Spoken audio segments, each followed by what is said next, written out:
Welcome to another biblically based look into today's news from Christian Voice New Zealand. Now here's Mike Bain. Hi, I'm Mike Bain from Christian Voice New Zealand. Is he walking amongst us now? That's the question many are asking. Is the person soon to reveal himself as the Antichrist amongst us? Well, when you look closely at events happening around the world, you can only conclude that the way is being prepared and his time is near. Worldwide civil unrest brought about by soaring food prices, energy costs and inflation are expected to bring in a time of discontent. Pockets of unrest are being felt in Europe, Sri Lanka, Peru, Kenya, Ecuador and Iran. They'll soon spread, and New Zealand won't be immune. Making sense of the impending global turmoil is a UK-based company called Verisk Maplecroft. They're a risk consulting and intelligence firm. They've just published an updated version of the Civil Unrest Index, CUI, covering 7 years of data showing that the last quarter saw most countries ever since the index was created move higher in civil unrest risk. Well, given New Zealand's inflation, along with its failing economy and anti-government protests, we must add our country to that list. You know, when people's livelihoods are affected, just watch out. That's an environment ripe for social unrest. It's already happening in Europe and could spread like wildfire.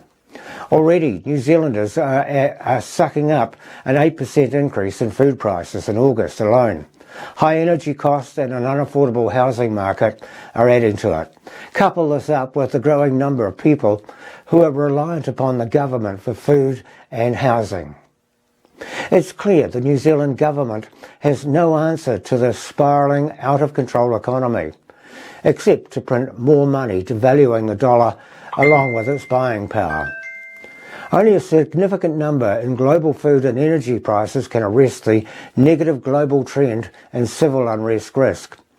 Recession fears are mounting, and inflation is expected to be worse in 2023 than 2022.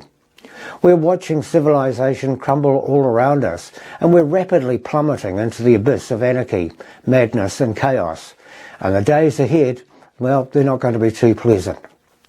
Think back to the Arab Spring of 2011 when anarchy broke out on the streets of Middle Eastern countries like Morocco, Iraq, Algeria, Lebanon, Jordan, Kuwait, Oman and Sudan. Arabs protested in the streets, which led to the governments being overthrown. Now, anarchists don't need a reason. They'll stir the masses to suit their agenda. But think about the siege of the White House in Washington. Locally, think about how wrong the protests could have gone at Parliament earlier this year.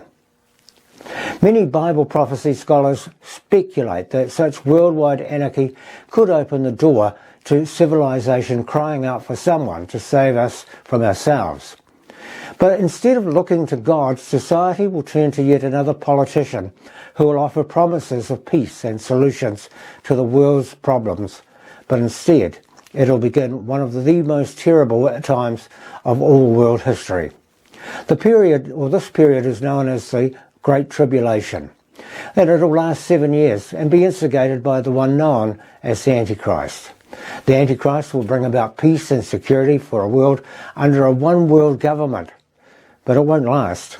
Halfway through the 7-year period, the Antichrist will reveal his true mission, and it'll really be woe for the world. When you look at events happening now, you may well wonder where to from here.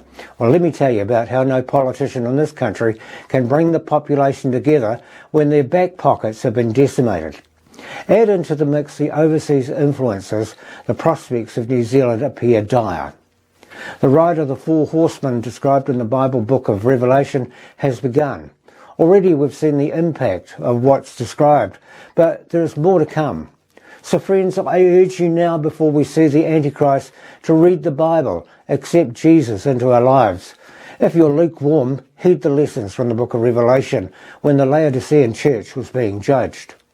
We need to stay calm in these trying days, but we must remain on the watch and understand the times in which we live. Thank you for watching. Help us to spread this message by sharing it within your own network. If you want to see more messages like this one, simply hit the subscribe button. For more information about our work, or if you're moved to donate the price of a cup of coffee, jump online to our website, christianvoicenewzealand.com.